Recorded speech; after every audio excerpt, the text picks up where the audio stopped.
Welcome to Secrets from the Scene, a show for local musicians who want to improve their music, grow their audience, and learn about Minnesota's music scene. If you're interested in talking about all things music related and meeting interesting people from our local community, you're in the right place.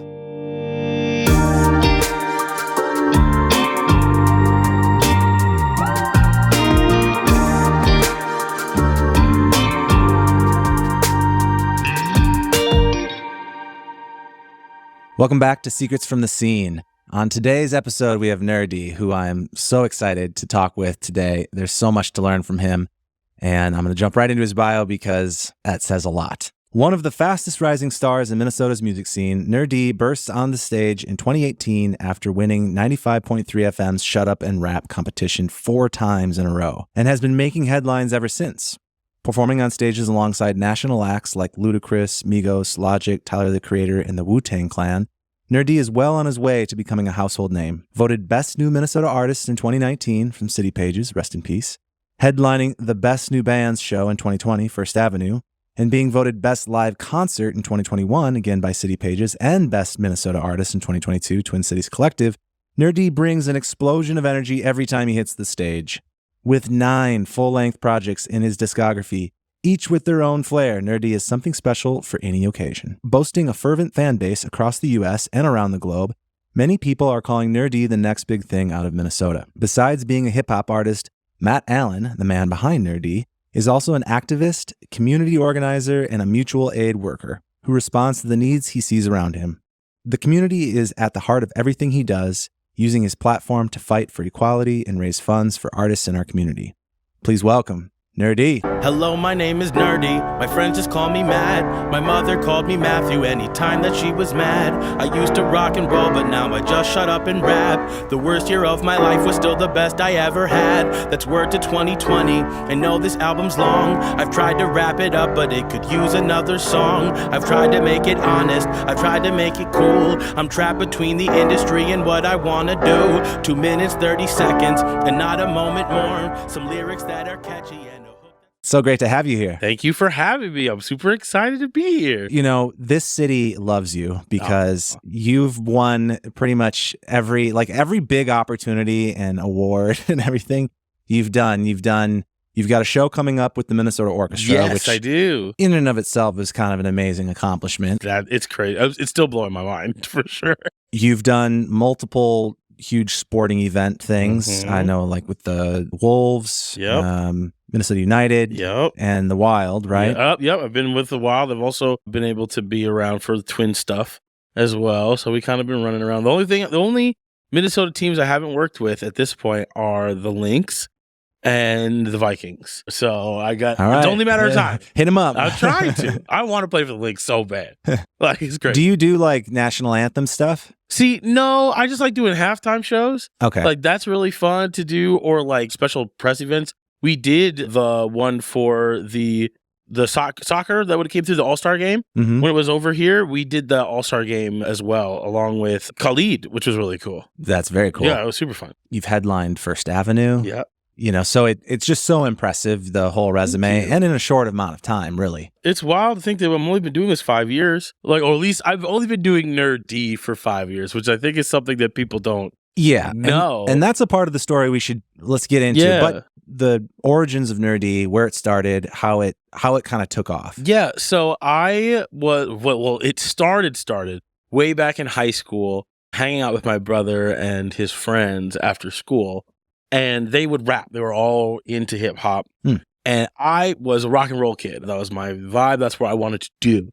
But I wanted to hang out, and everyone was rapping. So at first, I had this persona because I love T-Pain, as everyone should. Everyone should love Right. T-Pain. But I love T-Pain, so I had this auto-tune persona for a while that was called Voice Box with 2 X's Ooh. because he was really cool. And so I would sing auto-tune-ly on stuff. But then like everyone was hip-hop, everyone's rapping, and so then I needed a rap persona, and everyone else had names. Everyone had like cool hip-hop names, and I didn't have one. I thought about my life, and throughout my life, I had so many people be like, "You're a nerd. You're like, you like comic books. You like these weird things, like these cartoons. You're just you're a little nerd kid."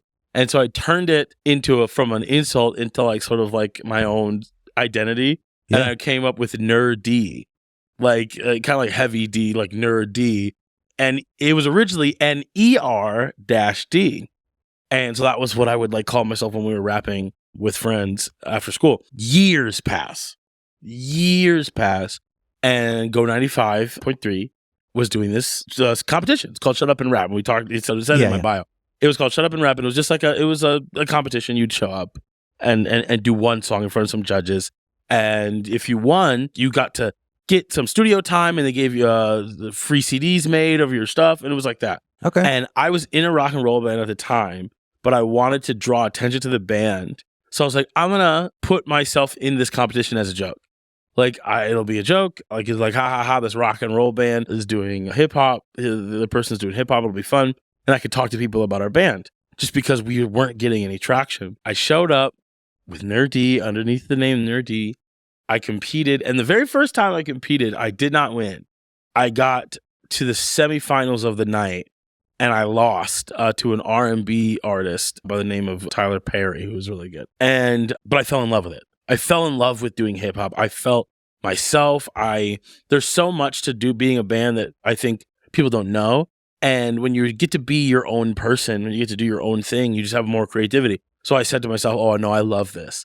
And then from then on, it's just sort of been like a wild roller coaster. I came back, and then I kept winning, and I get winning and winning and winning. Eventually, they told me I couldn't do it anymore. I wasn't allowed to come back.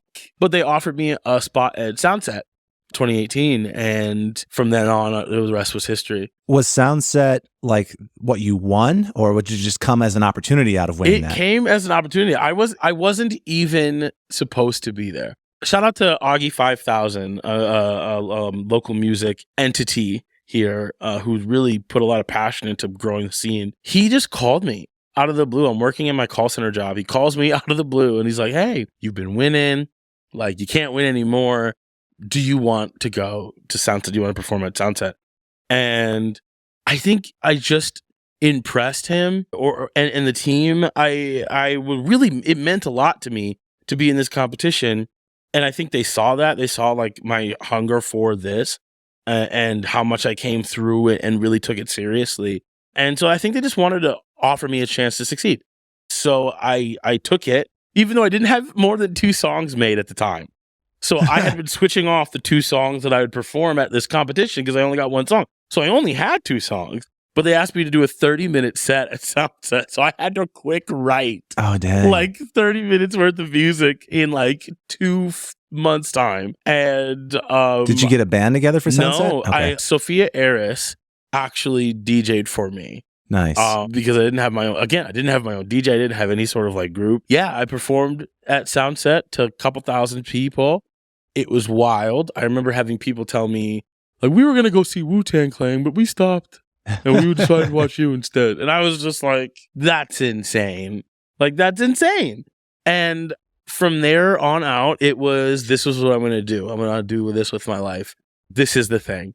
But I had to change my name a little bit at that time, which is huge. And I think people, when you're getting into this business, marketing, branding, finding yourself is huge. Absolutely. And Augie 5000 pulled me aside after my set at Soundset. And he's like, hey, I was trying to show some people your music to show them who you were. And we kept running into Pharrell's band, N.E.R.D, like N-E-R-D. Yeah. Because Google doesn't know the difference between N-E-R-D and N-E-R-D. Like it's basically the same thing. And one is done a far lot more than the other one has.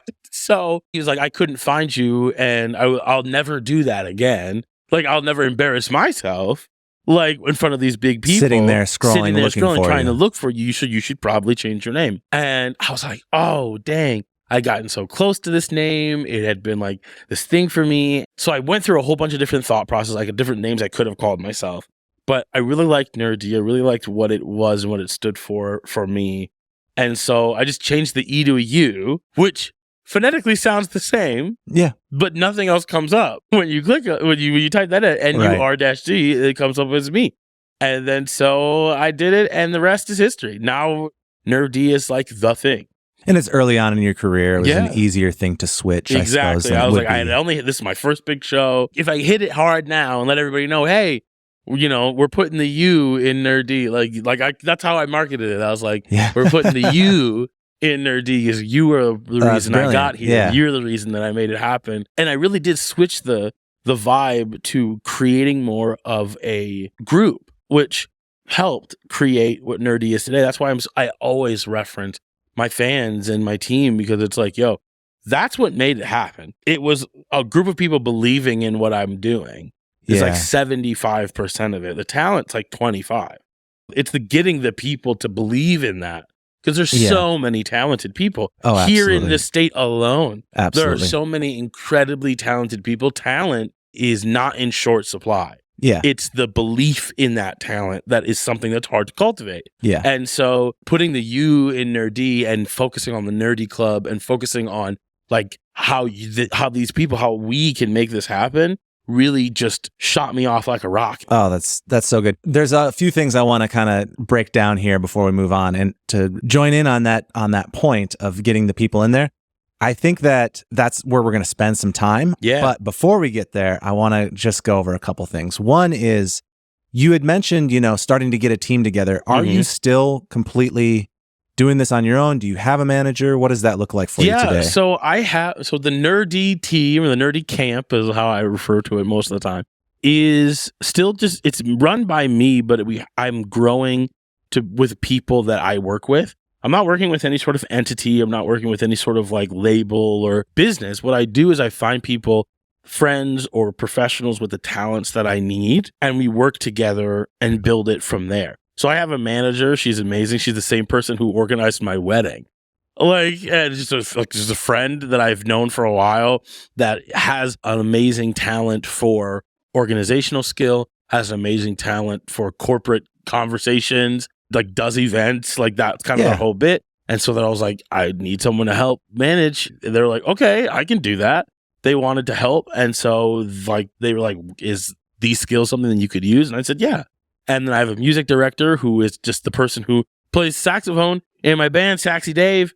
Like, he's fantastic. He's a musical genius. And I was like, hey, I need someone to help craft these things with me. And I don't have a whole lot of technical skill. I know what I like, and I know the sounds I wanted to make. Can you get it to so that other performers can understand it better? Because I'm very much like, I want it to go like skibbity ba da da ba da ba da bee bop bop, and it'll be like, oh, this is what you mean. Yeah, right. A translator. And it translates it to the rest of the team. And so it's just collecting people. It's very much like a D&D party. Like, oh, you're a spellcaster. Oh, you're a barbarian. Oh, you're a rogue. We need a rogue. Like, that's the vibe. So it's just building with people you find.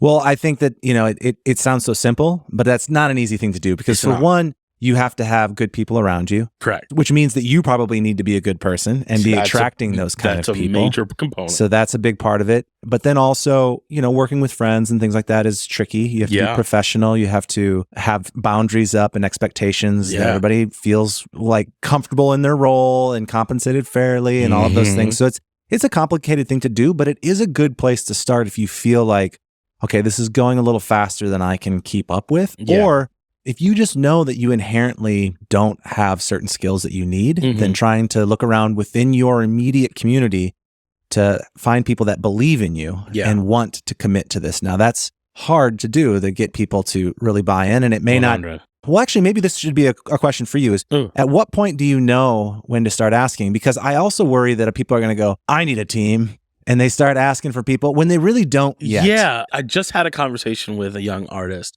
at one of these shows we were performing at. And they were like, do you have a manager? I said, yes, I do. He's like, well, how do you know when you need a manager? And I was like, you'll know that you need a manager when you can't physically keep up. Not just like when you don't want to answer the emails, not like when you don't want to put the work in to do XYZ. You want to learn everything you possibly can about how to do the business. Yeah. Do it yourself. And when it starts getting so much, when the emails start becoming so much, when you start accidentally double booking yourself because you just have so much going on, you can't keep it all straight, that's when. Yeah, and it might be, because I'm glad you said that, because what I really was trying to get to, the point is don't do it so early where you're avoiding things because you don't want to do them. You need to learn how to do them. Know how to do everything, because that's how people got Motowned. Real talk. Like that's how it happened. It was like, oh, $50 for all of my songs? That sounds great. Like, if you don't know the business at all, it's going to be so much easier for people to take advantage of you. Not to throw Taylor Swift in, like, she's doing totally fine for herself. Of course. You know, she's doing, girl's doing fine. But like the whole issue with not owning her masters, not having to re-release all of these songs, like it's because when you're 16 and you just show up and someone's like, sign this and we'll give you, you know, $500,000. That's more than you've ever seen. You don't know what this contract reads. You know, you're not doing that. That's so important. When it was time for me to decide whether I wanted to go to secondary education after high school, my first thought was like, no, I don't want to. After like being forced to, I decided that I wanted to go for music business, not music performance, even though that's an option. Not to say that anything wrong with music performance, but I thought to myself, I can learn to be a better performer by performing more. I'll just learn as I go. That is easier to cut my teeth on, but I don't want to learn by trial and error the business, because that could be the difference of never working in this town again if I sign the wrong thing.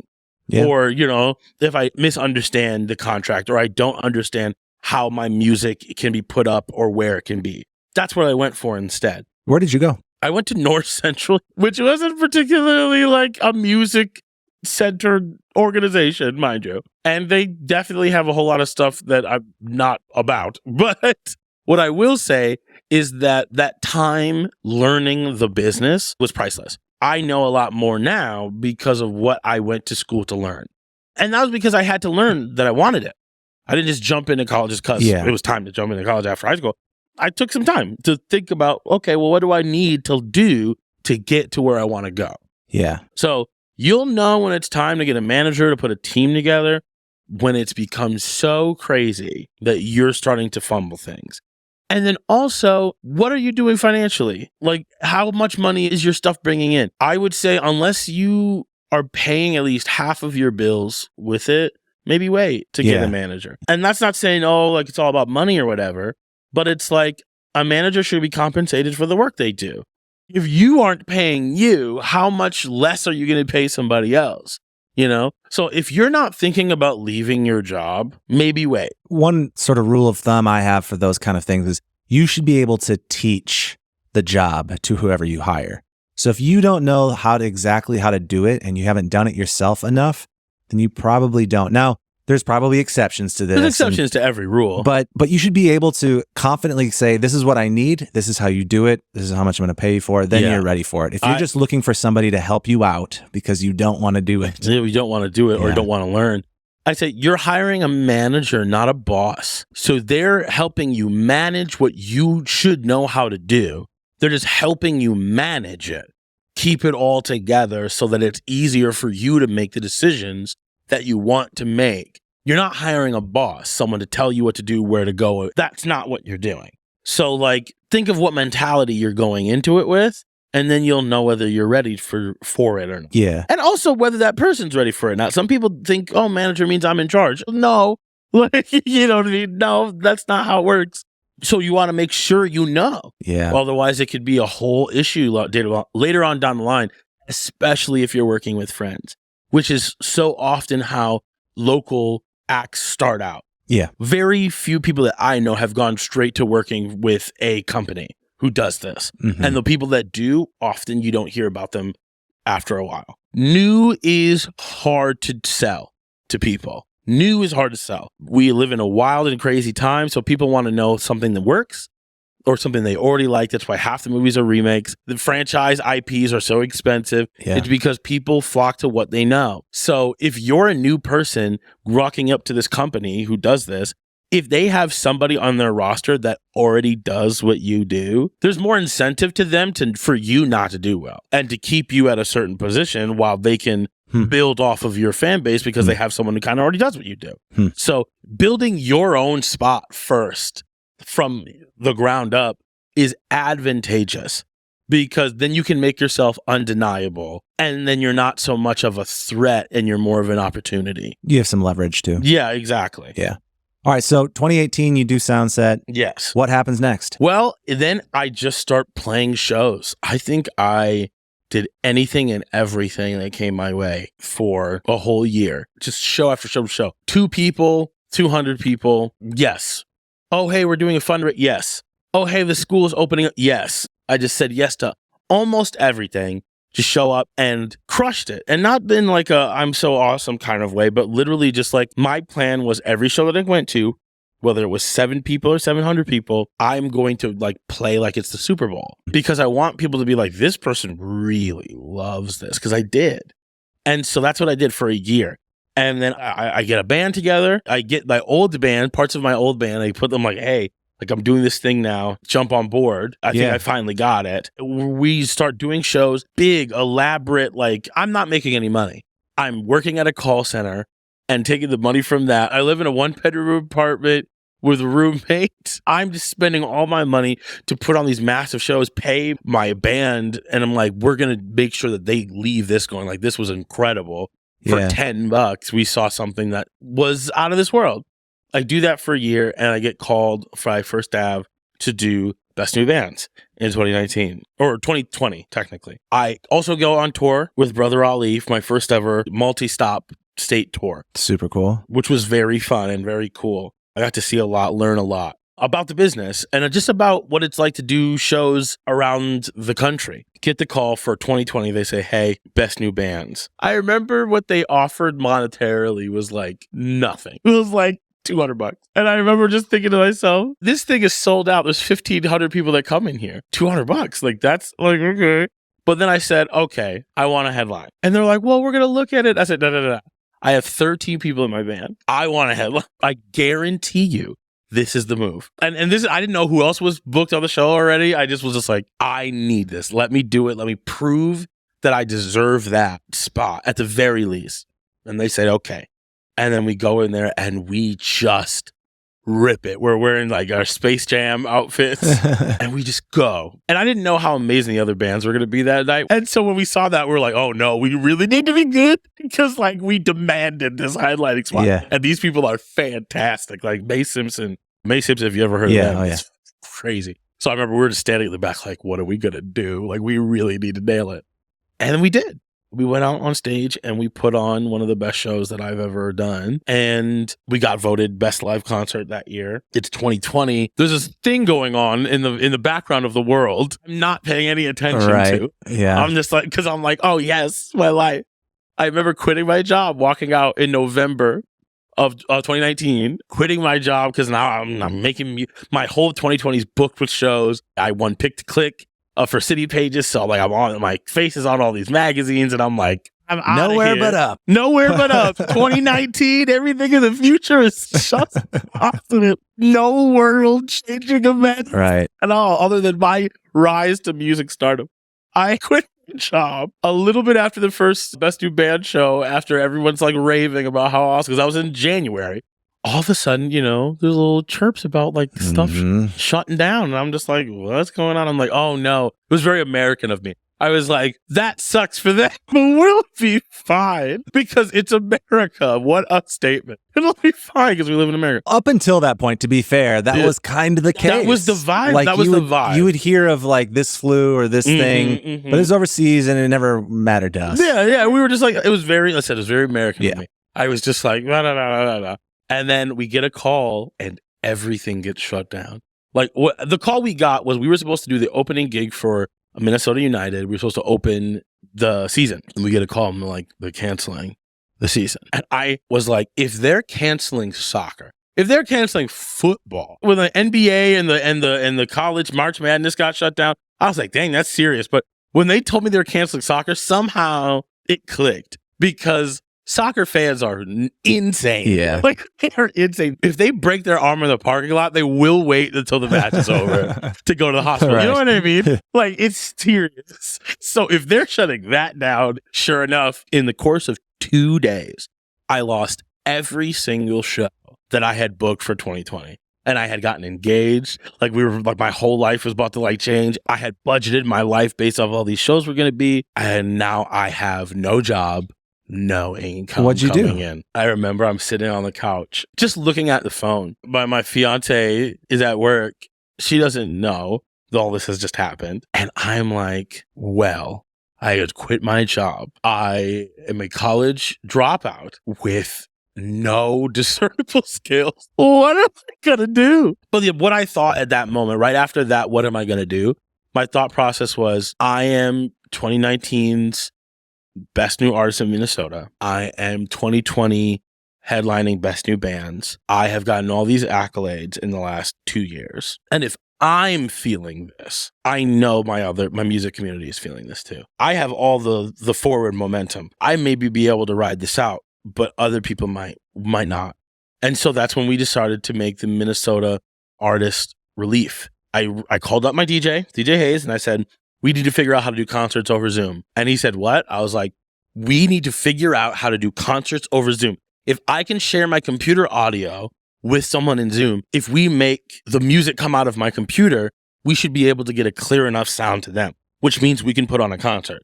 I don't know how to do that, but if we figure that out, we should do it. And then he figured it out. We plugged random stuff into like various computers and things, and we started doing concerts over Zoom. We were one of the first like local artists to really start doing that on a big scale. We performed for the Kennedy Center. We performed for KDWB, which is unheard of for a local artist to get on iHeartRadio programming. We did that. We also performed for the Paisley Park. We were the only live streamed concert from Paisley Park in 2020. We were the first, we were the first and only during the lockdown. We performed multiple concerts, and each of those concerts we raised money for local artists. Because during that time, there was like an artist relief fund that existed, but it was like you had to fill out all these forms, and it was like this whole like bureaucracy sort of thing, and it really seemed like only certain people were going to get it. So we were just like, sending money to this Venmo account. And if you're an artist and you need money for your gas, your food, your water, your phone, your car, just say, hi, I'm so-and-so. I'm an artist here in Minnesota, and we will just send you the money you need. That's it. The end. We won't ask you any questions. You can lie.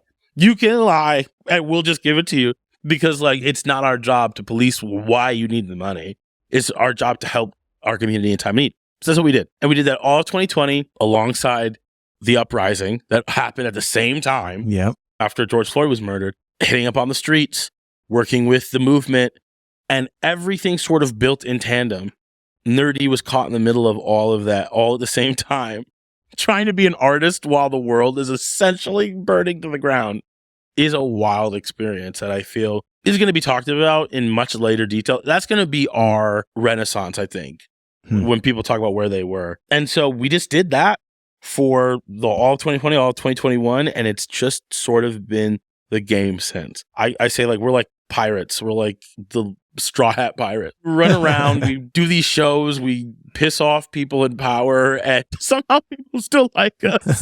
And people still invite us to do things. We just keep growing, and it's really fun, but it's a lot of work. I mean, I have theories on why that is, but I have one more question before we kind of get into that, which is, I do think it's helpful for people to kind of hear about your transition from the band pre-Nur-D into being Nur-D. Yeah. Because you were the front man in the band too, right? And obviously the front man here. Talk to me about that transition, about the decision, how you manage it with the band members and all of that kind of thing. So before Nur-D, way back in the olden times, back in the very, very early aughts, I was in a band. We were called Three Man Trio originally, and then we switched our name to Saving Vinyl City, which I still think is a really dope name, by the way.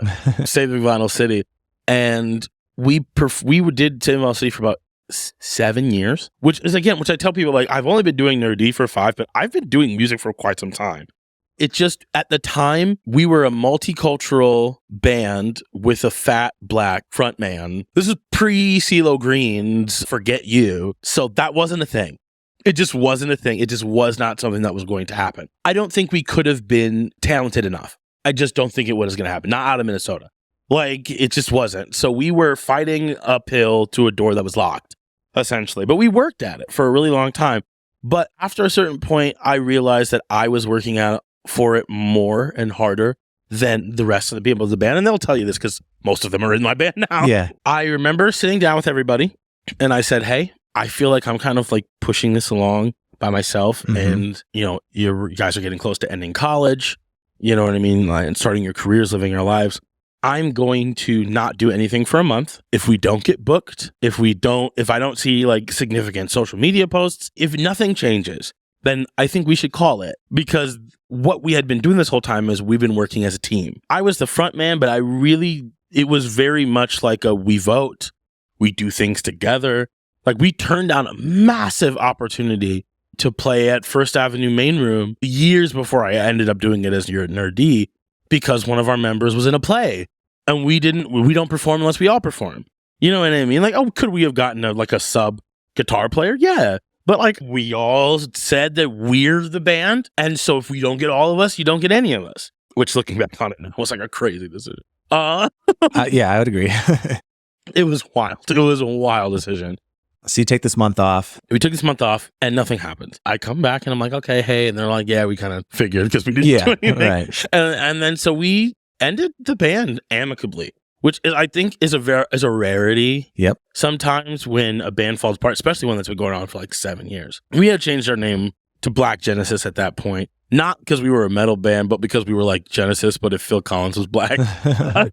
So we called it quits amicably, and I had just done Shut Up and Rap in that month where I wasn't doing anything. Okay. And so now I come back and I'm like, I really like this other thing. We didn't do anything for this band, so I think I'm gonna transition. And I remember the members of my band, a few of them were like, yo, this Nur-D thing that you just did, this thing that you're doing, like that we've seen you do, this is cool. This is something really great. You should run with that. Like run with that because there's something special there. And so I did. And then once it got to the point where I needed a band, I circled back and I said, hey, Nur-D, I want to play some shows, but I want to have a live band. I already know you guys. Mm-hmm. Would you be willing to play for me? It's different. We're not playing with each other. You'll be playing for me. So it's a different dynamic, but I'd like you to play. And they were like, yeah. And I honestly, and I say this to people who are in a position where maybe you're in a band and you don't feel whatever. I realized once that happened that I had been hiding behind the band. I was the front man, but only in name only. I didn't want to outshine anybody. I didn't want to be like that person that was like the person who's in charge. You know, every movie, every like movie that's like, oh, who are you? You think you're so good, and da da da. So I really hid behind this idea that we had to do everything together, and I couldn't step up and be fantastic because I didn't want to overshadow anybody. Once you get that mentality out of your head, to know that somebody has to be spectacular. It has to be that way in order for this, because this job, talent is not in short supply. So it's the building of this, and that mythos is a big part of it. When I took on the thing, like, I'm going to make the decisions and I'll tell you what to do, a lot of my band members liked it more. Because at the end of the day, like, we want to be musicians. We don't want to run a business. I want to play guitar the best ever. I don't want to decide what states we do or what's the route of the tour or what van we buy or da-da-da-da. Like, I don't want to make those decisions. I want to shred. And that's what you've asked me to do. Yeah. And so I'll do that enthusiastically. Yeah. As opposed to sort of like, I'm so bogged down from making everyday band business decisions that when I get to a show, I'm not even having fun. Yeah. I'm so glad you're sharing this because it's a conversation that comes up a lot. Yeah. And a conversation that I have with a lot of clients, bands that have clearly a band leader. Listen, the number one thing that's going to stop your band is that your band's going to break up. Most bands do. Very few actually stay together forever. They stay together as long as they can, and then it's over. And a big part of the reason why bands break up is because there's not clear conversation. There's not clearly defined roles of who's going to do what. I think a common mistake that's made is that people default to being a democracy. Now you think, well, that should be great, right? Well, for some bands, it might be. But you have to consider if everyone is invested equally. 100%. And most of the time, the answer is no. I see time and time again where there's one person that's clearly the band leader, and it might be because they're the most passionate about it. They're working the hardest. They're booking the shows. They're setting up studio time and so on. Maybe it's because they're the songwriter. It could be a number of things, but you can see that this person's running things and everyone else is kind of along for the ride. I'm not saying that in a bad way. Like you said, certain bandmates might go, I've got other things in my life. I've got kids. I've got a different job. I don't want to do this full time, but I do love playing music. And if you can give me a position in your band to just do this, that's actually what I'm looking for. We had another episode with Christian Grey, Villain of the Story, local band. And they did just this thing where they all decided like who has what roles, and they're not necessarily equal. And so the pay is not equal. It doesn't have to be. And since they did that, they've been far more successful with just running the actual business. Yeah. And I can't say that enough, that if you feel like it's clearly kind of an unequal situation in your band, it might be worthwhile to have a conversation about, all right, well, if somebody is going to be doing all the work, you could divvy up pay differently. You can divvy up voting rights differently. Not everybody has to have the same 1-to-1 vote. Yeah.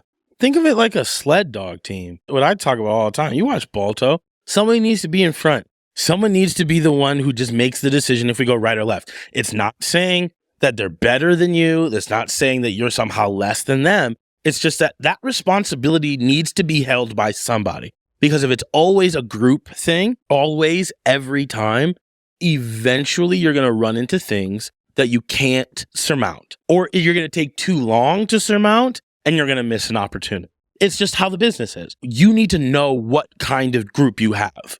Yes. And have an honest conversation about your desires and what you want, and be willing to be vulnerable. You're going to be making music with these people, presumably, forever. We almost called ourselves Save the Cheerleader. That was almost our band name because we loved Heroes.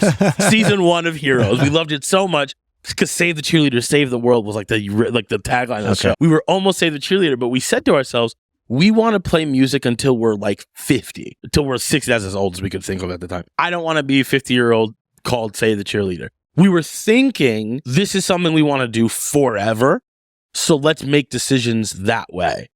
And you should be thinking about that way all the time if you're making a band. Yeah.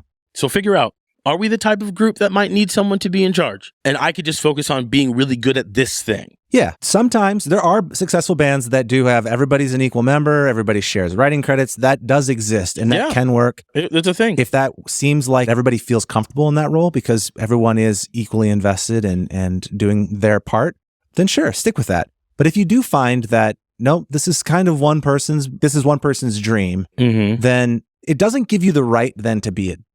No, don't be a dick about it. Yeah. You still have to then, just because you might be in charge doesn't mean you shouldn't take everyone else's opinions. That's what a good leader very, very seriously. You could still treat it as if everyone has a vote, but sometimes, again, it just comes down to, well, if somebody's in this for the long haul and somebody's not, if it's that unfair, the band's going to break up. Yeah. And this is what we did when we made our amicable split. Internally, ask yourself, if this band goes under, who loses what? Like, ask yourself that question. If this band goes under, who loses what? If so-and-so is playing in 3 other bands, all of them doing the same amount of levels of success, and this one goes under, will they just be in 3 other bands and like nothing really changes other than they have an extra Wednesday or Thursday or Saturday to do another show? Okay, well then maybe they aren't the person who should decide whether or not you take the big gig or not, because they don't need it. You know what I mean? What if this person works a full 9 to 5 at the career of their dreams and they just do this on the weekends because it's fun?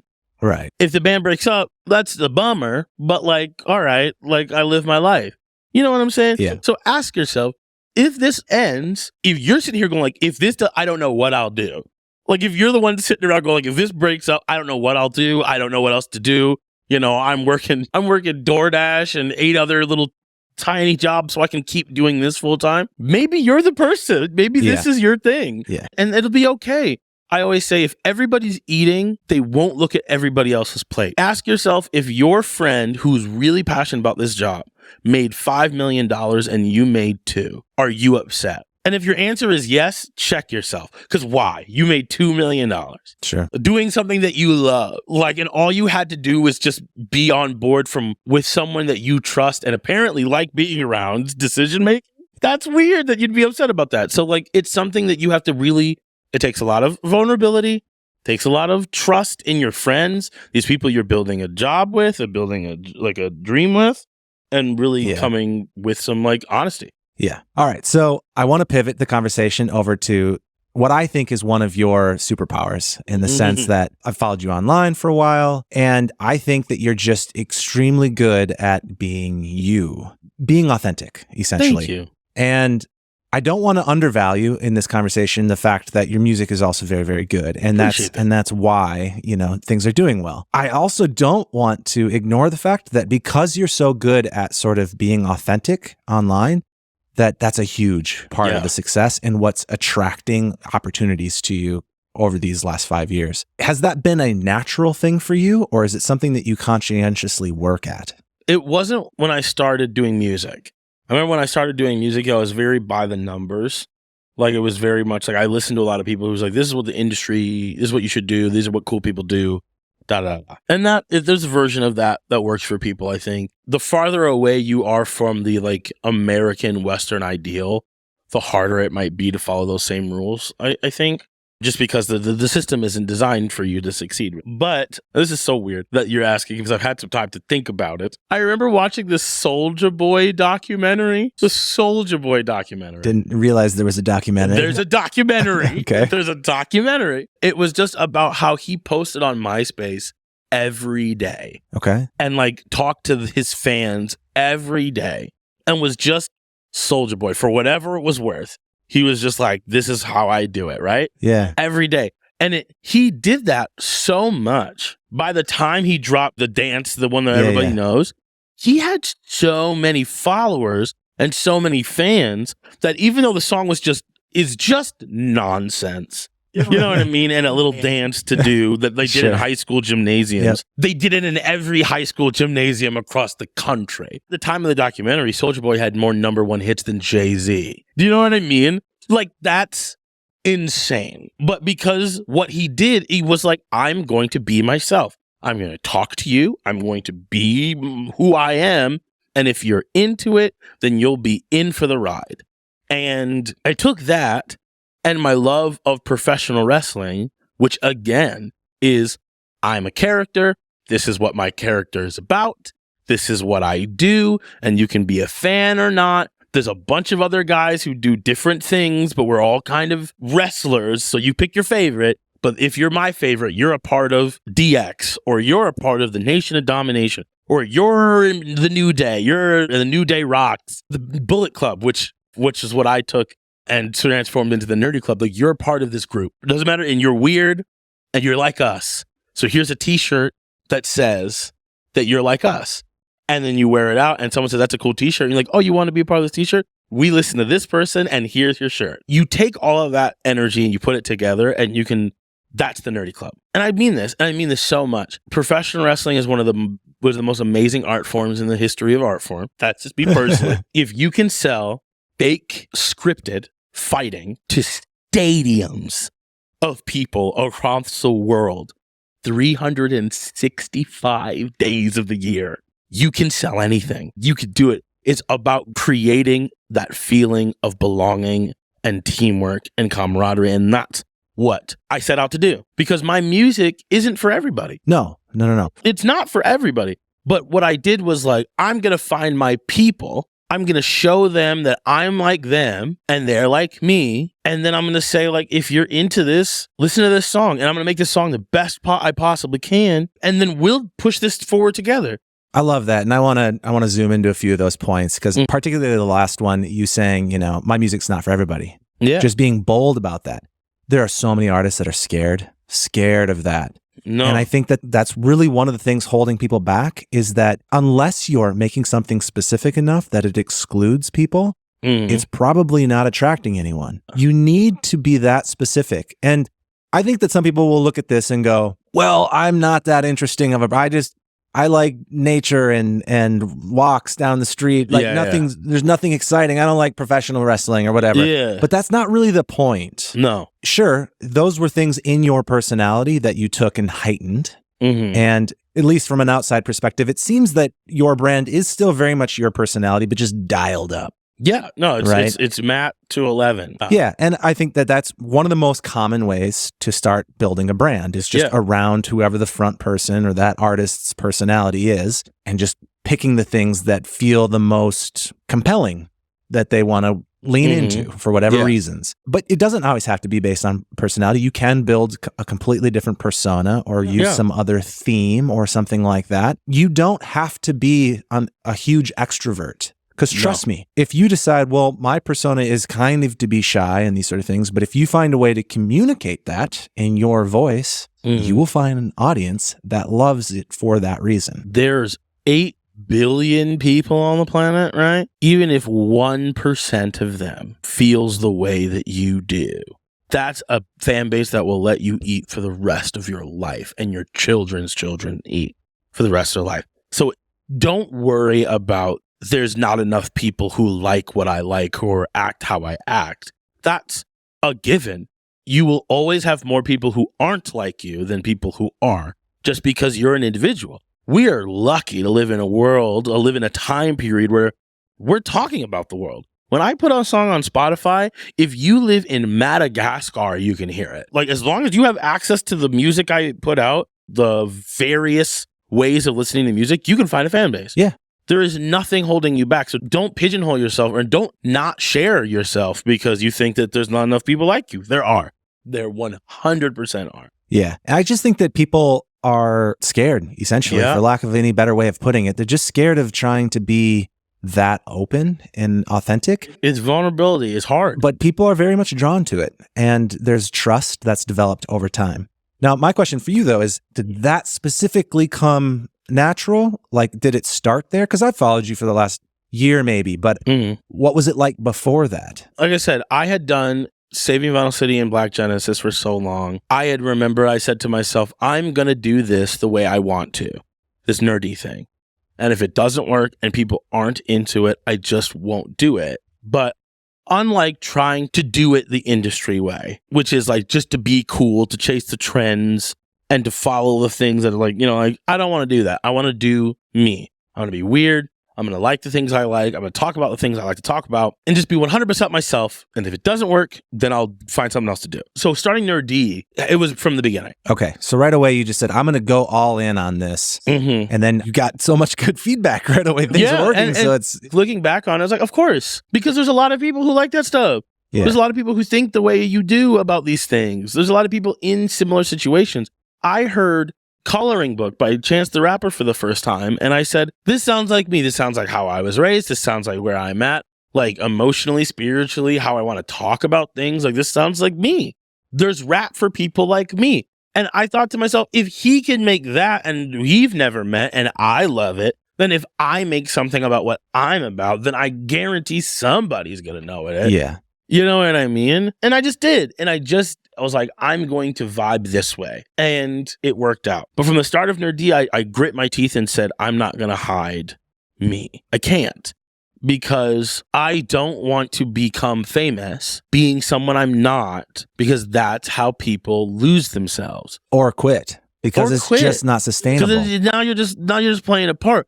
And unless you're like freaking David Bowie and your whole bit is to keep making up different versions of yourself. That's a whole thing. Which is a thing. Which is a fine way to go. You're Mick Foleying it. I'm cool with it. Like, there's nothing wrong with that.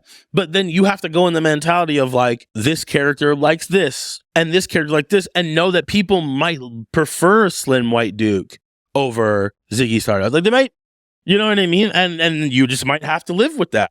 Cool. You know what I mean? Cool. Yeah. That's fine. That's the vibe. But like, you have to decide what you're going to do. Either you're going to put on a persona, and that's a persona that you enjoy putting on, or you have to be willing to let the universe know who you are and what you're about, and then people will like you for you. Yeah.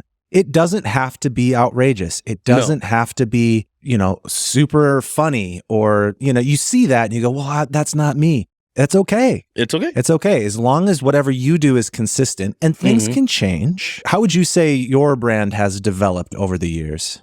I'll say that 2020 really changed things up. Yes. I think. Yes. I made my first big decision on being authentic in 2020, really. Because 2018 had come out, Black Nerd, Love Yourself, Body Positivity. Those were the pillars, right? Which is great. People were loving it. I got all the accolades, you know what I mean? Do all the stuff.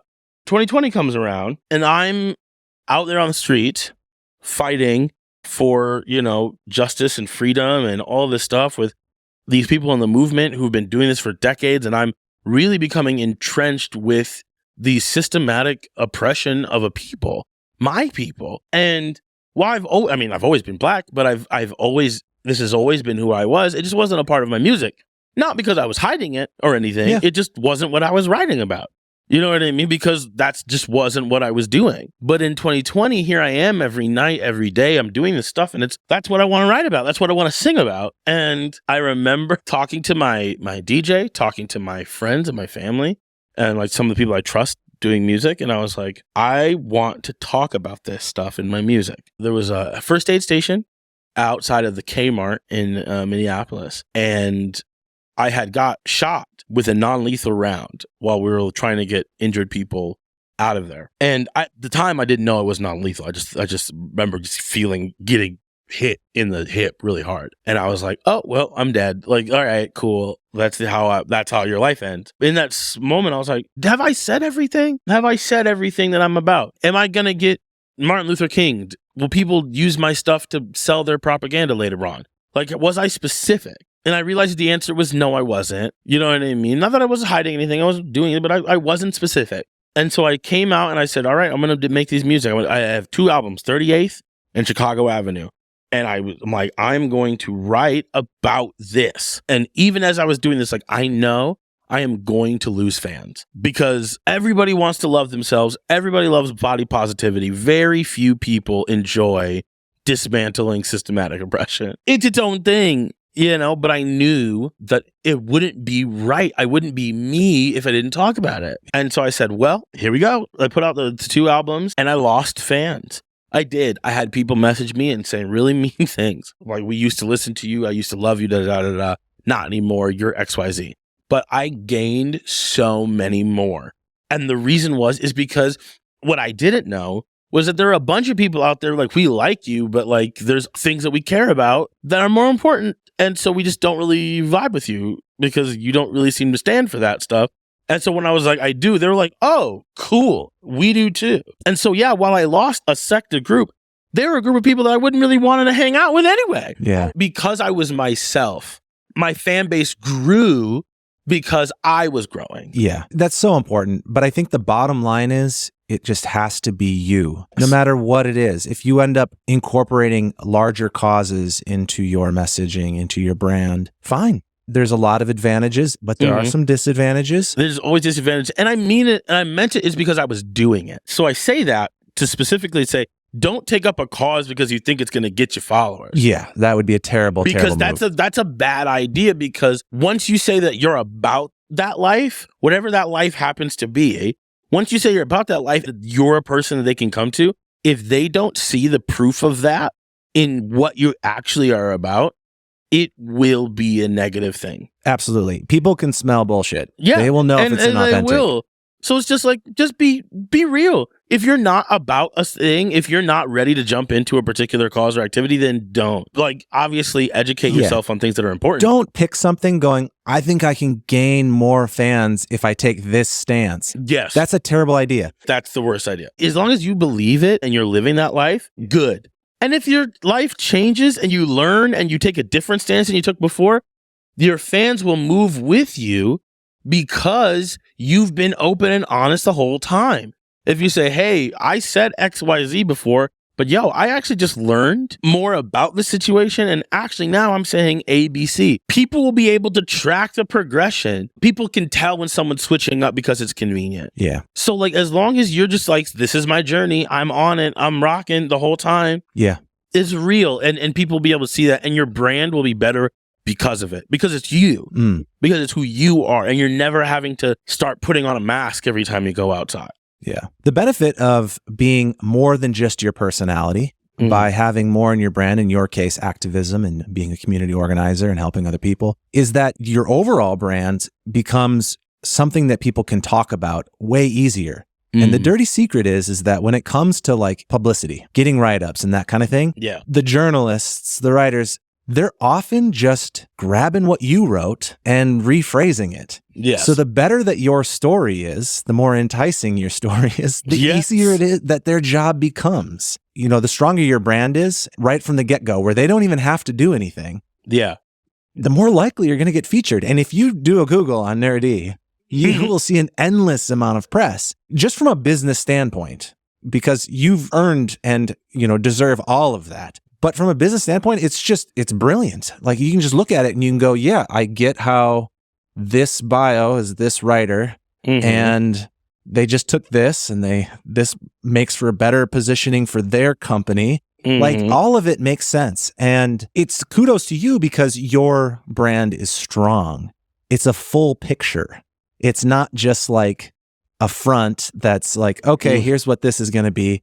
It's so authentic. You're living the part. You back it up every day on social media in terms of showing up and being there. Again, it seems so simple because you're like, yeah, I'm just being me. I'm doing the things that I care about. But for whatever reason, it is very hard, I think, for people to totally get the all-encompassing picture of it. And they'll just maybe narrow in on one thing or be too scared to sort of show every piece of their personality. Yeah, it's okay to have parts of yourself that are private. And that's not saying that you have to open up yourself to display like you're like a zoo animal. What I'm saying is that be authentic to yourself. Live out. Because this is the job. One of the things that and not everybody subscribes to this and they don't need to. It's one of the beautiful things about this industry. There's a lot of ways to do it. I live this industry out as this is a privilege. This job that I have is a privilege. I make an exorbitant amount of money compared to some other people who work in different professions that I would say do more for the tangible good of my community. There are EMS workers. There are nurses that work 20-hour shifts, right? Cleaning bedpans and scraping bed sores. Like real serious stuff. And they will spend $20, $25, $35 to come see me for a half an hour, perform music that I wrote in my underwear. You know what I mean? This is a gift. It is a privilege. And therefore, I am going to work to make sure that the brand that you're consuming is one that you can feel good about. That means I'm going to be honest with you. I'm not going to be like, oh, I'm not going to share this if I believe in it. I'm not going to do that. It's not about being strategic because by paying for a ticket, you've earned this. Like honesty from me. Because this is what I do. This is what I do to be able to give back. So I'm going to be as honest and open as I can. And I really think that other artists should live that way as well. Be as honest and open as you can be. Show yourself. Don't worry about if everyone's going to love it. Just be like, hey, if you're into nature walks, here are the trails that I enjoy. It doesn't have to be that complex. It's just that. It's just that. If you like maple leaves, so do I. I wrote a song called Maple Leaves. Here's a picture of my favorite one I took when I was 7. People love that. Why? Because now they're a part of it. You're letting them be a part of it. That's why it's a club. The Little Monsters, the Beliebers, the Directioners, like that, all the Swifties, what they have in common is they are part of a team. They feel like they're a part of a community. And it's because people are looking for emotional connection. And there's a lot of different emotions, right? And so if the emotion is based around things like body positivity, for instance, then that can bring a community together. But your emotion could be on admiration for, maple leaves or whatever you're saying. It can be anything. There can be emotions for any type of person. So you pick what you think you can keep up with. That feels like this does renew me. This is something I want to do every day. As long as you pick, that's what we mean by being authentic. And then if you can convey an emotion with your brand, people will see you as a leader. If you're not conveying any sort of emotion, then they won't. They'll just find somebody else that sounds pretty much like you and is as talented as you, and follow them that are creating some sort of an emotion. And I mean this in the best way. If you're just going to give people what you think they want, you're too late. There are businesses with billions of dollars cranking out top 40 so-and-sos to do that. You coming in from the whatever local place that you're at will not do that. You will not beat that if that's what your goal is. You won't. You just won't. There's for every story of the band that gets the call up and makes it, there are a million bands that didn't. Statistically speaking, if you're just going to be the next flavor of the week, it's too late. So might as well be yourself because they can't recreate that. They can't recreate that. They can recreate some bubblegum top 40. That's easy. There's math behind it. They do it all the time, but they can't make you. Yeah. Which is why they eventually end up paying for you, which is why people blow up. Yeah. Ever since TikTok, even look at all the artists we have now that are famous now. Half of them started off SoundCloud. Little things they're uploading themselves. YouTube, Lil Nas X, YouTube video of him playing Red Dead Redemption 2 with his music in the background for Old Town Road. He wasn't even in the music video. Like, the first official thing was just Red Dead Redemption 2. So you can just be you. Like, that's the best way now. That's the only thing that's left. It's the only commodity that can't be mass produced anymore. Yeah. Is you. Absolutely. And you just have to find it. Now, finding it is not easy for everyone. Some people might just immediately go, okay, I know exactly what that means. And some people may not. I do have a free branding guide that I use for my clients. That's basically just a series of questions. And you probably won't even be able to answer all of them the first time you go through it. That's okay. The point is you answer what you can and you keep going through it every month or every year, however often you can. And it will help you narrow down. It will give you some boundaries. Do you have certain like classifications for how you think of your brand? Way back in the day, I was to DJ Bonix, who was Wiz Khalifa's DJ. And he said, when we started, threw like 5 words up on the board that was going to be our brand. And then we whittled it down until we only had 1 word. And their word was, and so then they built the brand around that. And look at it. It worked great. Can you listen to this song while you're smoking? Yes. Can you wear this outfit while one smokes? Yes.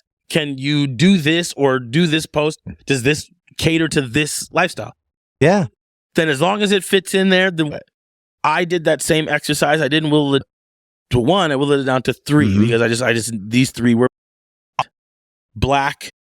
If it falls into those 3 categories, I love that. Because then you can start thinking like, does this show fit my brand? Does this post fit my brand? Does this merch fit my brand? Venue fit? Does fit? With case in point, I've turned down shows. I've turned down collaborations. Not that they weren't amazing opportunities, but they don't fit what I'm, and that's okay. I remember it's a little bit more of like a moral stance, but still, there was this booking that at the time was the most I'd ever been booked for. Like 15,000. Crazy at the time. And the person that was not treating the community with care was talking really wild. People were upset about it. And I had a fan hit me up and they said, hey, we saw that you were playing the show. I just want to let you know what this person had said and done. I'm not going to be mad if you do. I just wanted to let you know that. And I remember it was just the one message. And then I got another one from a different person and same situation. There were tears. They were crying, and they were like, "We don't hate you. We love you. We support you. We just want to let you know that this is happening." So, after I got multiple messages from my fan base, I said to myself, $15,000 is a lot of money. Oh yeah, it's a lot of money to do performance. I've only been performing for 4 years. Like some people have never seen that money. They've been working for. Even if it was just, let me times that one fan by the thousands that haven't said anything. Is this going to serve me ultimately? If my goal is to perform forever, will this show do that? Or will I lose fans? Will they be able to be like, maybe he doesn't vibe with some of the things he said. So I said no. I said, I can't. I left the show. I said, I can't do it. I remember crying on the bathroom floor because I told my fiance at the time, I don't know what we're going to do. I don't know how we're going to pay for anything. That was going to be the money. It just isn't Nur-D. It just isn't Nur-D, and I won't do it. And then literally a week later, I got hit up like, hey, we just had someone cancel, and it's this Sculpture Gardens thing. It's like weird and artsy and like super like affirming, and we'll pay you $15,000. I was like, I knew it. Like, I knew it. It's coming. It's that karma. It's that life. It's the whatever you want to say it is. Like, you want to do what makes you you because you'll love it. I love it. And I keep bringing this up because there's 2 sides to this. One is that it's the universe. It's the self-fulfilling part of it. There's just the sustainability of all of it. And then there's the other thing. You can take all the emotion out of it and just go, it's also going to just be good business. Like everything's going to work out better for you in terms of your PR, in terms of your stories, in terms of your opportunities. You might as well just stick with it. If you've decided that this is how you're going to do it, then just stick with it because who knows? At least no one will ever be able to say that you're not real.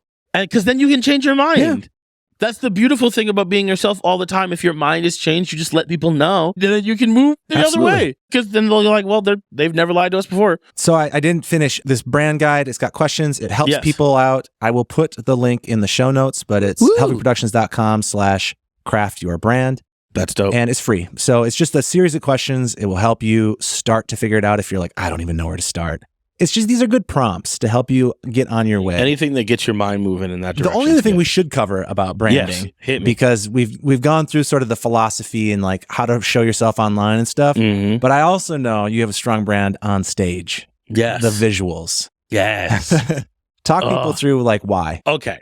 So ever since whoever that person was figured out that you could copy discs by like putting a Sharpie around it and you could get away with copying discs, just selling music was no longer going to be what sustained you. We live in a world where that's no longer sustainable. It just is. Yeah. You get a cent of a cent of a cent for even the best song. Like Purple Rain makes the same amount of money per streams. That might be changing now, but it might be changing. But still, the concept is the ship has left, right? The horses are out of the stable. If someone wants your music, they can get it for free. Yeah. So what do you do in the face of that as a performer? You perform. You give them a spectacle. It's one of the reasons why theater is still a concept, even though we have movies. It's one of the reasons why professional wrestling is still a thing while we have video games. It's the reason why video games are still a thing, even though we have VR. It's because sometimes it's the spectacle that keeps you there. One of my philosophies is, if you've paid $30 to come see a show, when you could have spent that on medicine, like just in general, or just a food or a shirt or something you like, I'm going to make sure that you never regret that. And that means when I step on stage until I leave, you are going to get a performance. And performance is not just the music that's being performed. It's how it's being performed, how it looks when it's being performed, what is happening on stage. It is all of that stuff. If I'm getting paid, let's say I'm being paid $1,000, right? I'd rather take home $300 and spend $700 on the production of the stage, because what does that mean? It means I'll get asked back and I made another $300, and I get asked back and I made another $300, and I get asked back, I made another $300. Yeah, did it take me 4 shows to make what I would have made if I just kind of showed up and just performed and kept all the money for myself? Yeah, probably. But guess what? I've had 4 shows. I've now been booked 4 times. Yeah. And each time the person from the last show is like, no, you gotta see it. For $20, it's a cool. And now I have 2 more fans than I did the last time. And by the 4th show, I have 17,000 people there, as opposed to doing 1 show for 500 people. I make 1,000 and none of those people want to come back because it was boring. Yes. Good music or not. And yeah, I'm in a high energy medium. Yeah. Sure. Know your audience. I'm in a hip hop medium. I'm in pop. So there's a little bit more of pomp and circumstances that gets you to that level. But what I mean is that on stage, craft something that people can latch on to. What is the energy transfer? What is the emotional transfer? Whether it's super high energy or super low energy, how can you make the mood more of that thing? Yes. Know what you're trying to convey. If you're a singer-songwriter and your bit is deep, contemplative music, and that's like your vibe, how do you make your stage reflect that? Mm-hmm. If you're performing on the stage that's not yours, how can you hey, don't use any of the overhead lights. I actually bought some lights to kind of just like, I'm going to be standing here. They point to me. I want to make everything else as muted as possible. Like, think about that. Yes. Not just, I'll just go up on there and do whatever because my thing is that I don't do anything. No. If your style is blank canvas, make your background that. Sure. Don't give any distractions. Don't give anyone else an opportunity to tell other people who you are. And that includes how you're dressed. That's why I say I have a very big, no other band members merch unless it's purposeful at a show. I've seen a lot, and it's just a pet peeve of mine. Say that again. So, for example, if I'm playing a show, you're not going to see an AC/DC shirt on me. Oh, okay, I see what you mean now. Yeah. If I'm playing a show, you're not going to see Biggie Smalls on my shirt. You won't. I love those bands. I love those people. This is my show. I don't want you to think how much cooler another band is right now. Even if you know that this is a cool band, if I wear it's a cool band, sure, people know I'm cool. No, it's not time for that. It's Nur-D right now. So I want you to think of Nur-D. I don't want you to think of so-and-so. Now, unless it's purposeful, if like the theme of the show is people who stole music, so you're going to do Elvis. Like, whatever, like, you know what I mean? Like, you're all dressed up as Elvis. Okay, it's a bit. Got it. It's okay if it's a bit. Because it's serving the show. Because it's serving the show. But you should be confident in yourself. I'm big into show day outfit. I don't walk in with what I'm going to perform on. I think that that's important. And that's something that I say to people too. And there's definitely pushback. Now, it's somewhat genre dependent, but not really. No, I'd push back again and say, it shouldn't have to be. I agree with you. I'm trying to make some exceptions because I'm sure that there's somebody that can say, well, look at so-and-so who does this and that. Yeah, but broken clocks twice a day. I mean, yeah, you're probably right. Yeah. And maybe I don't know everything. Yeah. But like, I'm thinking like, if you just were working 8 hours on your day job in the outfit that you're walking on stage onto, don't. That's how I feel. It's like you should at least elevate or be intentional in some manner. It doesn't mean you need to come into a full flare costume or something like that. No, you're not. No one has to be Dolly Parton. But it should be intentional. Like when I go see a local show, there's a clear difference between the people that have really thought about it and put together something that feels intentional and feels bigger than average. But I think a lot of people hide behind this for a lot of the same reasons of the social media thing, the vulnerability, all of that, of just, I just want to blend in. Yeah, and that's the opposite of your job. Even if your thing is that you're muted and you're understated, you're still doing it on stage, on a microphone, in front of a bunch of people. If you don't want people to notice you, then you're in the wrong profession. That's the job. Even Bon Iver is a Grammy Award winning, has to do these things. They could not like it, but that's the bit. If you didn't want to be noticed, you wouldn't put your music out there for people to consume it. Strangers. Right? Stan Lee said, every comic is somebody's first comic. Every show is somebody's first show.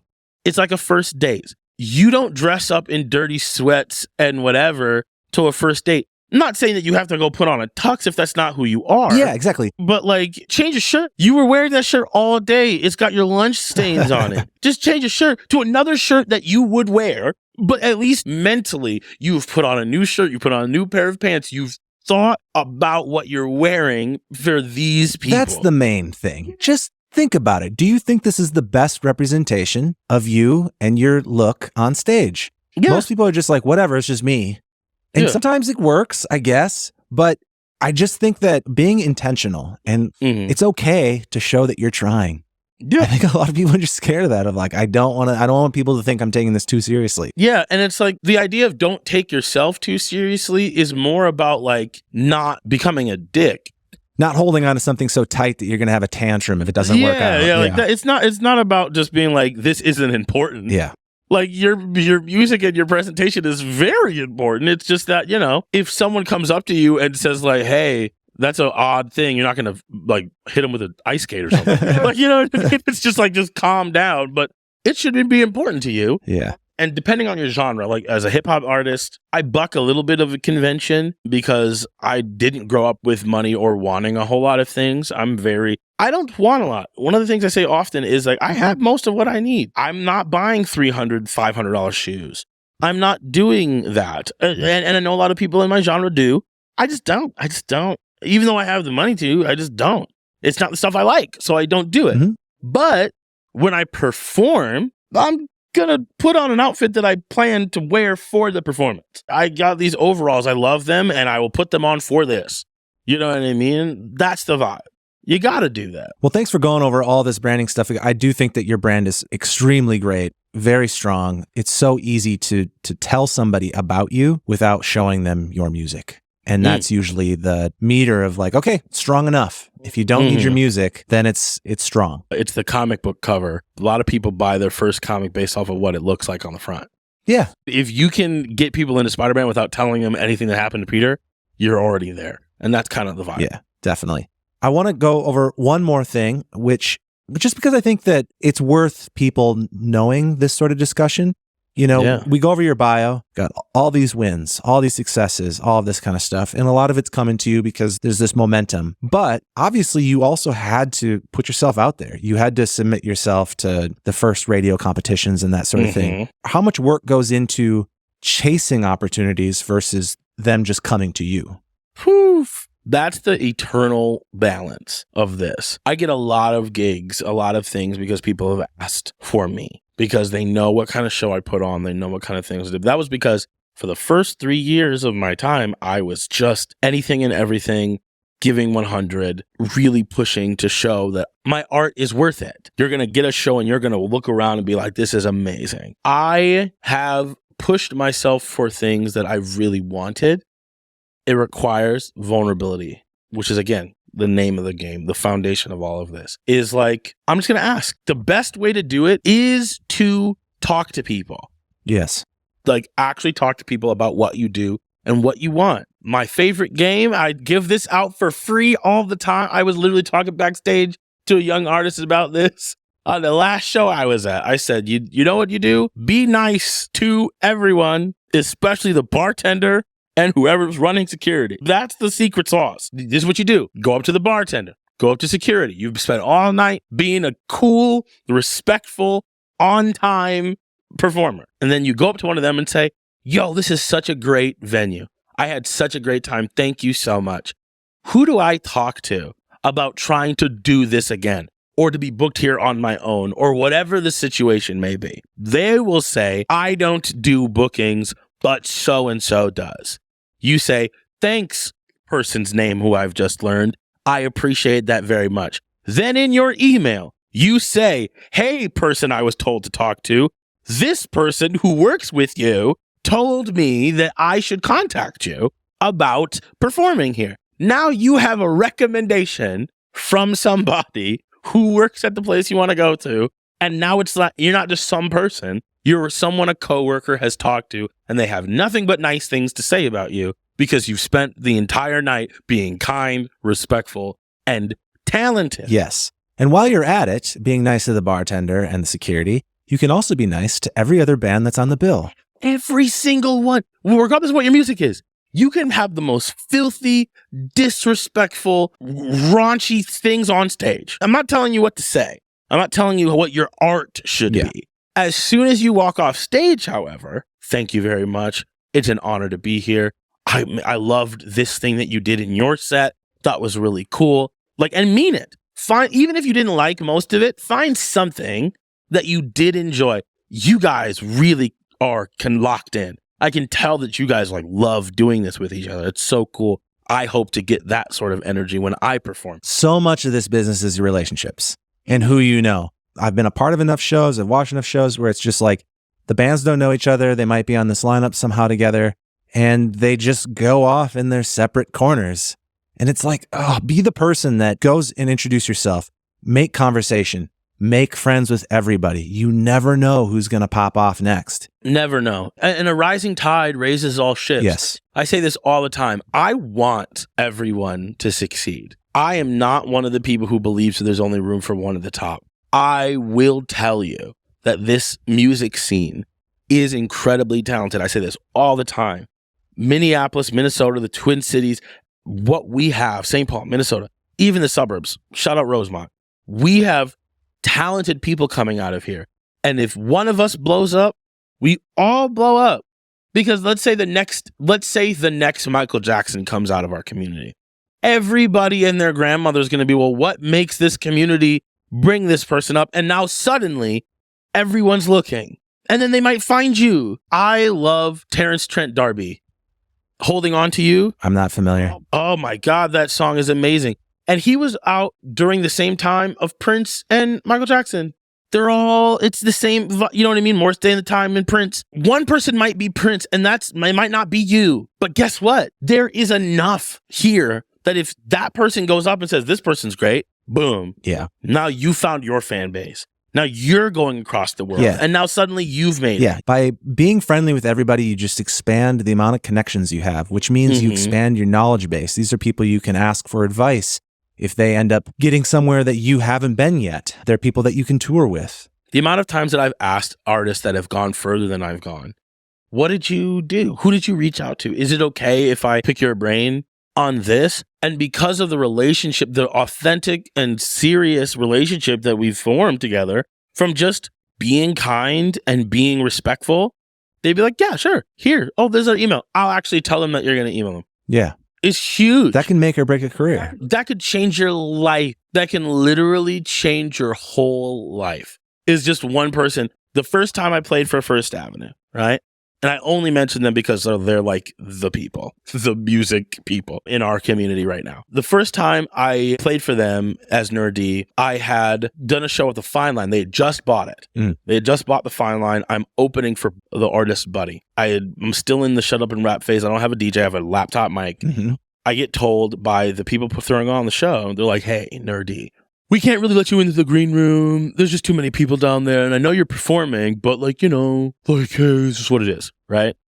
Now, I could have made a stink about it. I really could have. Because half the people down there were just looky-loos.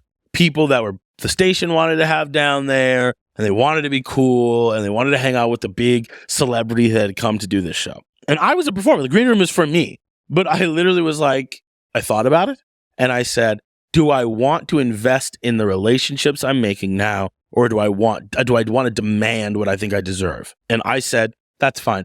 I'm going to hang out here with the crowd. And I did. I spent the night talking to the bartenders and the security staff. And at the end of the night, after I thanked everybody for their job that they did, because again, the bartenders never get thanked by the artists half the time.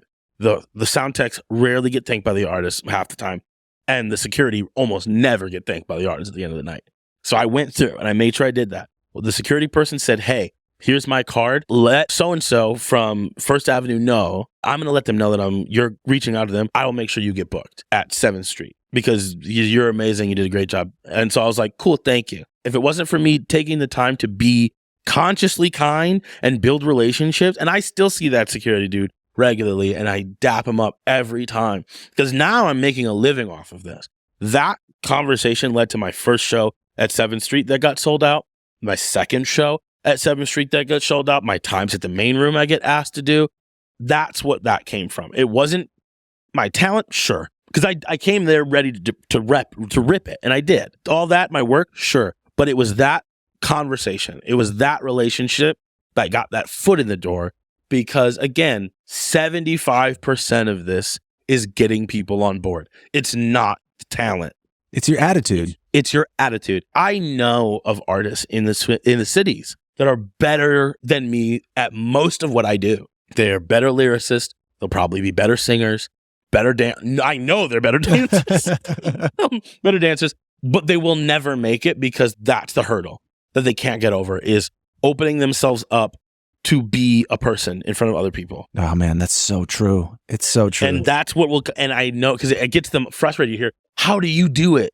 You've only been around for 5 years. Like, yeah, but I cut my teeth for 7 and I learned that I didn't want to be anything other than authentic and open and honest and vulnerable with this industry. Because at the end of the day, I feel that my talent is enough. So that's it. I think that's so true and so important for people to hear again and again and again, because just hearing it once is probably not enough. It's a hard thing to do. I think everyone struggles with it. I'm sure you even still have to figure out how it keeps fitting back in, that it doesn't always come easy. Every day. I think that all that's great. I don't want to keep you here forever. I really You're good. I can talk about this for the rest of my life. I appreciate your time so much, man. To wrap this up, though, let's go into 2 things. We've covered a lot of things that have gone really well and that you do really well. What's something you want to get better at? Yes, my weaknesses. My growth opportunities. Just something that you're working at. Like, what's next on the horizon for you? One of the things that I'm working on is more content where I am visibly present. I will say this, I feel more confident on stage than I do on camera. That's a big thing for me. It's just a little bit of body positivity, like things I'm working on. You know, just in general, I am a fat black kid from Rosemont, Minnesota. I was never the ideal. And I think that scar kept me from being in front of the camera a lot because I just was like, I didn't want to be made fun of. And I'm not the sexy artist guy that sometimes I think I have to be in order to do this well. And so I haven't been put myself in front of the camera a whole lot. I have some music videos out, but I don't do it as much as some of my peers do, which is a huge part of it. Showing yourself, being there, taking the time. So that's one of the things I'm working on in the new year. And then as things go on, it's like, I'm going to be in front of the camera more. You're going to see more of me. Yeah. On mediums, you'll see more. To be clear, you have been doing that to some extent. Yeah. You're just saying that would be more of the norm. Yeah, it'd be more. I just do it more. The stuff that I have done is like me like shaking and shivering on my way up there. So to think of it as like, oh, if this is what he's doing, know that he thinks he should be doing it even more because he's just like, I don't want to do this.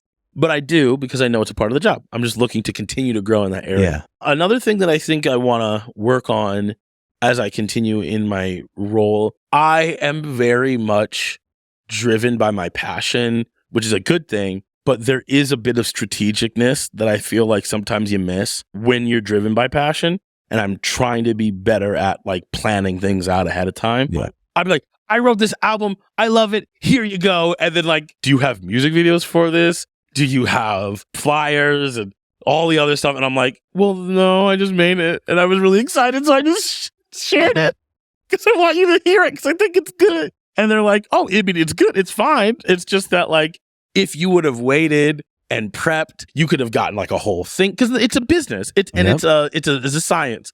If you post it on this day at this time, you'll get this much audience and da da da da da da. And taking a little bit of more time to get into the analytics of my brand and be like, now, like strategically doing it as opposed to just here's a new thing and surprise, I have a new album out or a new song out, and I gave you 24 hours to get ready for it. You know what I mean? I'm excited for you to get to that stage because considering the success you've had without considering those variables, you're going to be excited. It'll be motivating. It's something I need to work on. I'm excited to like getting to that world more and learn more about it because it's the opposite of how my brain works. We've talked about a few of your what I call superpowers, one being your branding and your authenticity. But if you were to pass along what you think is your secret to the success you've seen so far, what tip would you leave people with? Honestly, cultivate the fans that you want for the rest of your life. That's the secret. Cultivate the fans that you want for the rest of your life because they're going to be with you if you do this right. People have been following the Grateful Dead for how long? Yeah. You know what I mean? Cultivate the fans you want to see. Don't think that quantity is better than quality because it's not. Agreed. It's not. It just isn't. Because quality becomes quantity if quality is good.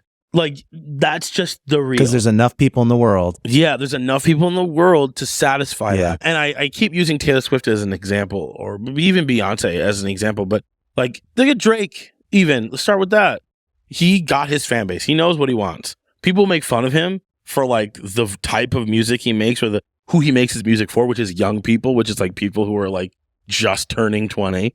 You know what I mean? Yeah. That's his market. But he nails it every time for them. Like for them, for the group that he wants to make music for, he is nailing it. So don't chase after people that you don't want around. I am on the outskirts of nerdcore, which is a version of hip hop, nerdcore. This might be a little bit of a controversial statement for nerdcore people, but they were selling to a lot of the fans was, this is hip hop for everybody who doesn't like gangster stuff, which quickly turned into, this is hip hop for anybody who doesn't like black people. Ooh, yeah. And now nerdcore is like, why do we have so many Nazi fans?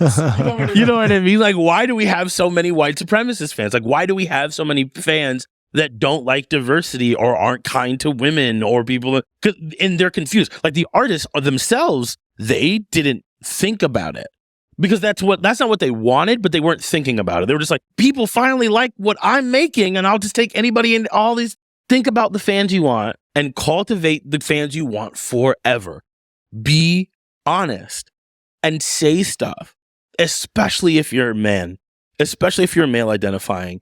It matters more and more. And we're seeing it. I tell my male like peers all the time, if you want women to feel safe at your shows, you have to say stuff like that and let people know that if they're fans of you, they have to be fans of treating people like this. You have to make it clear because you don't want that happening at your show. And then all of a sudden, like you are in a controversy. You have to make it clear, like it is uncomfortable for you to be here. When people say, I hate rap, but I love you, I go like, I don't like that. Don't use that language around me because rap is a beautiful art form that has many different things.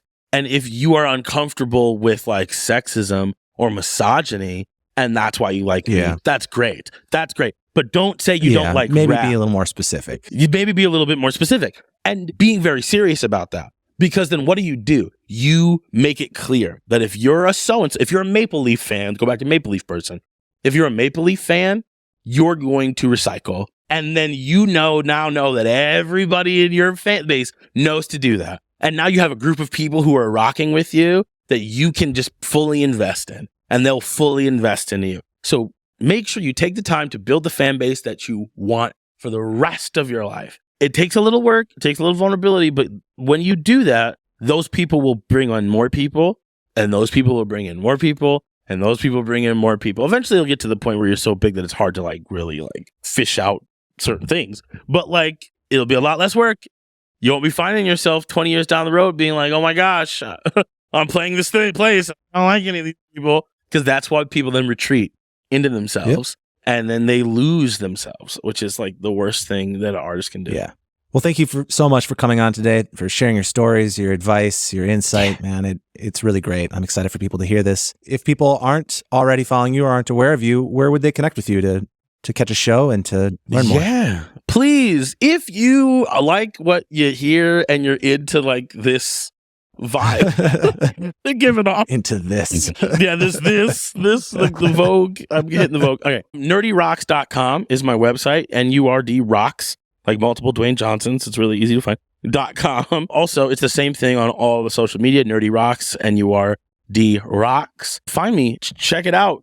I post where I'm going to be, what's happening next. The next biggest thing is I don't know when this comes out, but in April. This will come out before April. Oh, sweet. So in April 5th and 6th of 2024, I'm performing with the Minnesota Orchestra.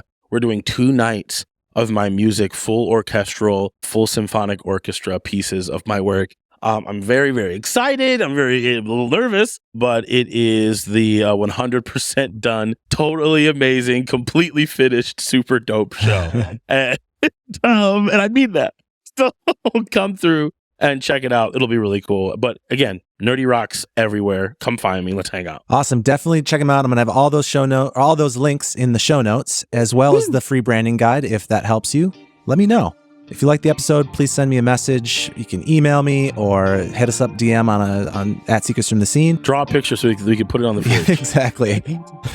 I want to know if this helps, and if so, what else you want to learn more about. Until next time, thanks for listening.